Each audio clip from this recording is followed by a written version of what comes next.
ಆಗ್ತಾರ ಅವರು ಸಹಿತ, ಯಾಕಂದ್ರೆ ಅವ್ರದ್ದು ಮೀಸಲಾತಿ ಹೋಗ್ತದೆ.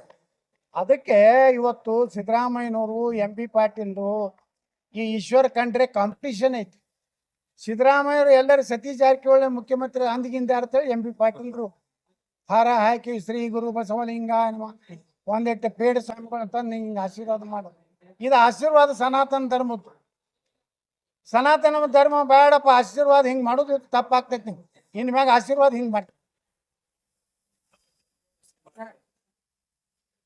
ನಾನು ಕಾಂಗ್ರೆಸ್ ಹೋಗ್ತಾರೆ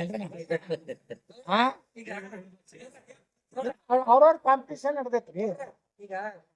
ಕಾಂಪಿಟೇಷನ್ ನಡೀದೆಯಲ್ಲ. ನಾವೇನ್ ನೋಡ್ರಿ, ಸತೀಶ್ ಜಾರಕಿಹೊಳಿ ಆದ್ರೂ ವಿರೋಧ ಇಲ್ಲ, ಎಂ ಬಿ ಪಾಟೀಲ್ ಆದ್ರೂ ವಿರೋಧ ಇಲ್ಲ, ಯಾರು ಆಗಲ್ಲಕ್ಕ ಅವ್ರ ಪಾರ್ಟಿಯಾಗ. ಹೆಂಗಾದ್ರೆ 2028 ಅದು ಮಣ್ಣಾಗ ಹೋಗೋದ, ಕೊನೆಗೆ ಯಾರ್ಯಾರು ಆಗೋರಿದ್ರೆ ಆಗ್ರಿ.